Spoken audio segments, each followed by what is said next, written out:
Hello, hello. We have the new chapter of One Piece. These have been absolute bangers lately as we move into the super hyper climax of Egghead Island, which turned out to be one of the craziest arcs in One Piece history. I don't even know what to say. I don't even know where to begin. I think we're kind of squared away to have maybe a few kind of climactic, longer, more focused battles. I'm not sure. I would like to see our heroes triumph in this moment. It would be kind of sick if Zoro just like dispatches Lucci after making it clear that he was just kind of like occupying him and didn't want to, refocus the efforts of other CP9 members into like interfering or something. I don't know. I guess you could say, oh, well, what would his motivation be to just kind of be like dueling him and keeping him occupied if he could beat him? Why not just beat him? But whatever. I wish I hope to see that regardless. And maybe Sanji fighting Kizaru and actually like holding his own, and then Luffy just beating the ever loving shit out of Saint Saturn J Garcia would make me so happy. But I don't know. It might be a little more complicated than that. And perhaps even just as exciting as the chapter itself, we are at long last starting a new cover series. This is the 26th cover series, which is just crazy to me. And this one could be pretty crazy. Onigashima sinks. There could be a lot of ramifications here. Because a lot of people are still convinced that Kaido and Big Mom aren't dead. There was like a constituent of people that thought Wano was gonna have like a super secret bonus chapter where the two of them were revealed to have actually lived. They pop out, they say, bro, we're fucking Yonko, you think it actually goes down that easy? And then there's a super climactic final battle. And I was like never all that in support of that. But I know Oda is not the type to leave characters dead. Outside of very extreme circumstances. There may be some role they could play. I don't know. It is worth considering. There might be some hedging of the bets. Alternatively, this could relate to the ancient weapon that slumbers beneath Wano, Pluton. Very mysterious. I don't know. This shows, of course, like the old Wano that was slumbering beneath the ocean, which we can kind of tie into that. Could have some ramifications around the ancient clans that produced the poneglyphs. I don't know. It's going to be exciting. We're going to find out. All right. Oh, yes. Oh, my God. This was the cliffhanger. I actually forgot this is how the last one ends. That Vegapunk's kill switch activates. His system detects that his life signs have gone vital and autoplays a message broadcasting to the world. Spread across the world by the next day. What if they manipulate the information? So what do we do? It's so casual. I also really like here we can see the power of the Stella system in action. That the other aspects of Vegapunk's personality can give him, some feedback, some pushback in situations. I really like that. That's like kind of cute and comfy in some ways. That Shaka's like, what are you doing? Are you just going to say this shit right now to everybody? I'll relay the signal through every naval base in the world. Force them to output at maximum strength. Hell yeah. Transponder signals can receive audio signals. Visual transponder signals will take time in order to be set up for viewing. This is so funny.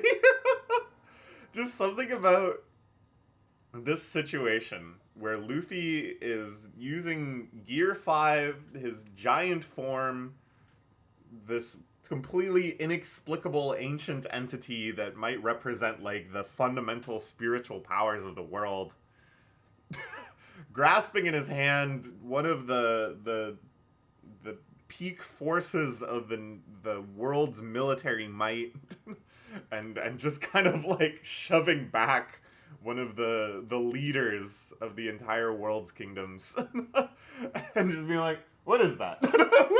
It's not that old man." What's he you going on about?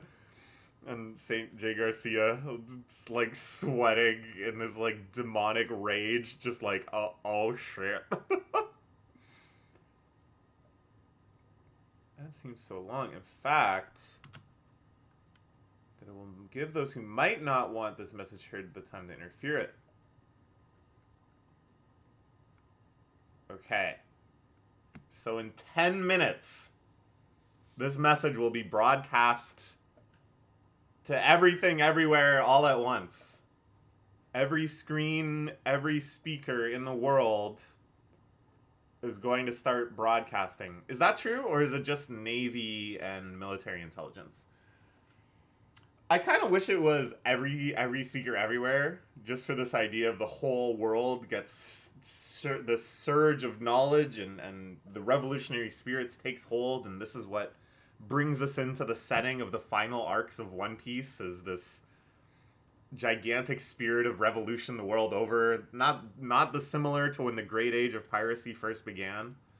At the same time, it would be a very interesting story if only the world government and the military and such got this message, and then it's kind of like the seeds of rebellion and revolt start getting planted, and individual Marines and stuff start having their doubts of what they're doing, and this leads to the scenario that I'm predicting, where by the end, our forces that are drawn up aren't going to be clean lines of pirate, non-pirate, but instead kind of like an ideological divide that has people from all factions on both sides. Okay. Yeah, they're freaking out in Marijois because they sent over a Buster Call and one of the 5 Elder Stars, and they thought, that's it. We're done. Nope. So we're killing him. He should be dead now. Oh, this is interesting. Are they psychically communicating with Saint Saturn? Set up this message to play in the event of his own death. Most likely. Who knows what it might say. Protected by that barrier. They're just hanging out, drinking coffee. This is so silly. I love this. It feels like so nostalgic even. Just thinking back to like the start of Egghead, which wasn't really that long ago. But it feels like a world apart. Just this kind of silly old man and his robot buddies drinking coffee, chilling out in the lab, shooting the shit, making stuff up. Just this shot of Edison wandering into the frame and like tapping away at stuff that he doesn't even seem to like care about what they're doing. Oh my god, it is the whole world. The whole world. The legendary Dr. Vegapunk is sending a message to the entire world. And I think I'm like a little worried because the bad guys have been taking big L's over the last few chapters. So it could be, miraculously, at the last moment in this devastating, tragic thing, they're able to blow up the lava phase. Maybe using the space nuke or something. And the message doesn't get sent out. But then, that just heightens the tension and mystery around all these things that may have otherwise been explained right now about the secrets of the world. And B, it's too late. Already people know a message should be coming. And if it gets cut off due to censorship by the world government, that could still incite the same flames of rebellion and stuff. Okay, let's see. Yeah. Here's the little people of Dressrosa. These idiots. They'll believe anything. Okay, the picture is online. And he's about Luffy getting up into trouble again.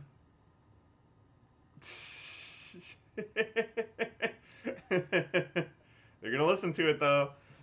We haven't seen one of these in a long time. Checking in around the world with all these different arcs, all these different people. Oh, I'm so excited. I am really happy that it is just everybody. Oh yeah, the new secretary, Alice. Much nicer than Khalifa, who was just scheming to murder him the whole time. Ready to view the video within 10 minutes. I like how here we can see time zones. It's something that in One Piece I don't think we've ever really explicitly been told to think about as important. I think there's been indicators in the past that there is time zones. But yeah, you can see it's day during Windmill Village, out in the East Blue. People are just chilling. And then it's the middle of the night in Water 7. Oh, yeah. Here's Morgans floating around in the big news balloon. I love this thing so much. It's not the current time on Egghead. This is a recording that was made in the past. A buster call happening over there. The place is burning to the ground as we speak, I'm sure. His mind's so sharp it cut itself. I think this is interesting that the world knows about Vegapunk. He shows up in the news all the time.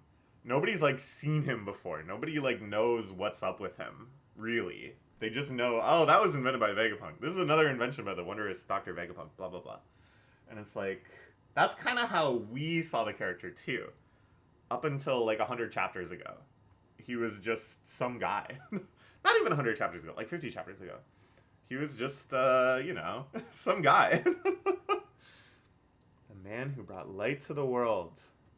So yeah, everyone loves Vegapunk too. Everyone attributes a major quality of life increase to Vegapunk. And probably people that know about his military connections just see it as like a positive, right? Like I think this is something really beautiful about One Piece that isn't explicitly mentioned so much because I think it would really complicate the story in a way that's like not super necessary, but the vast majority of the world loves the world government. They're in nation states that are like treated well and have military protection, and they hate pirates. They see pirates as this like horrible menace that just go around wrecking shit and stealing shit. And for the most part, that's true. Pirates do, by and large, do that. So I think, yeah, the idea that Vegapunk is also this like massive titan that's supplying the military with all of these amazing technologies that they use to go after pirates. For most people, that's like, well, yeah, great.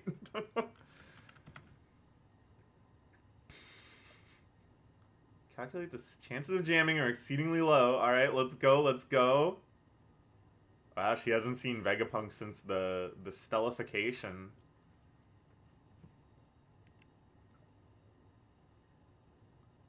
Suspect my death is imminent. Okay. Meanwhile, they're not just gonna sit there for 10 minutes waiting for the message to start. The fight begins again. Luffy easily dodging. I like that Kizaru has eye lasers. It's kind of funny that he wears sunglasses all the time if he also has eye lasers. One would think that's, like, not effective.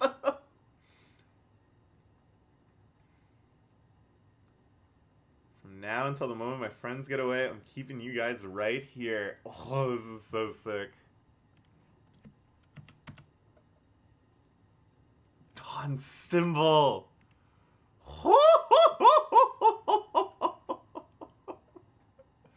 Oh my god.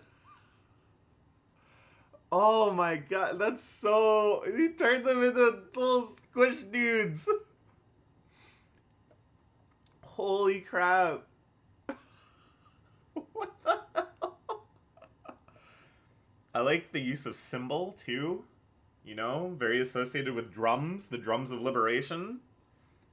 Just this theming, this subtle theming being built up around Gear 5 being, like, musical and rhythmic and all about these rousing songs and anthems. I don't know. It's good. Because what was Luffy saying from, like, Chapter 2? I need a musician in my crew. I need a musician. It's the most important role. All this stuff has been very interconnected. And, this is like a long tangent, but I read a really good thread once on Reddit about how the D in Monkey D. Luffy and the Will of D and all that stuff could stand for drum. And how it lines up with a lot of different characters' names that have the D.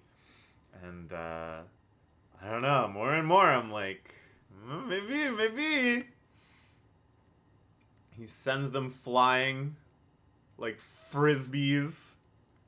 Oh, I love it so much. Just knowing that these blurry blob bodies are some of the most feared and revered and devastatingly powerful characters the series has introduced such so far.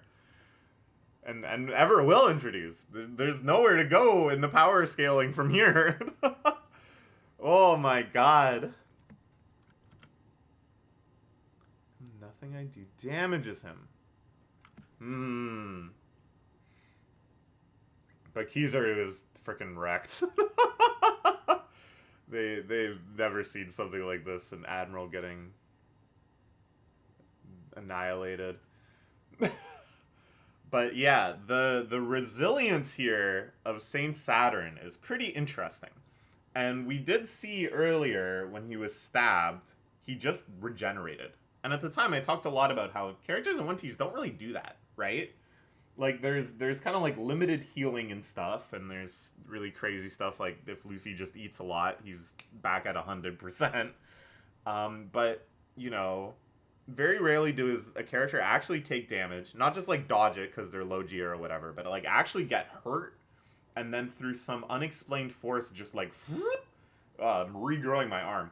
And I feel like Oda has really protected that because in most shonen series, it's like your third boss fight character can do that. And I kind of find it annoying in shonen battles when the characters just keep regenerating because it like lowers the impact of supposed to be cathartic moments. It's like, well, you don't know if that big hit was real or not. They can show you all the visual language of yes, this slash was it. But then it's like, oh, lol, they just regenerated. And it's kind of frustrating, because I think you can tell a much more compelling story if you don't kind of just rely on that. And then it's always just something stupid in the end, like, oh, the regeneration can't keep up. Huh? Or, oh, you needed to, like, hit this one part or this, like, other body or something, and then the regeneration turns off. It's like, huh? It doesn't really have, like, the compelling give and take of a battle. So overall, I've like, never really been a big fan of the very convenient but he can regenerate. Oh, his regenerative power is off the charts, blah, blah, blah. So it's like, very interesting that Oda held out on doing that until now, it seems. And that the message here is like, damn, that's unfair.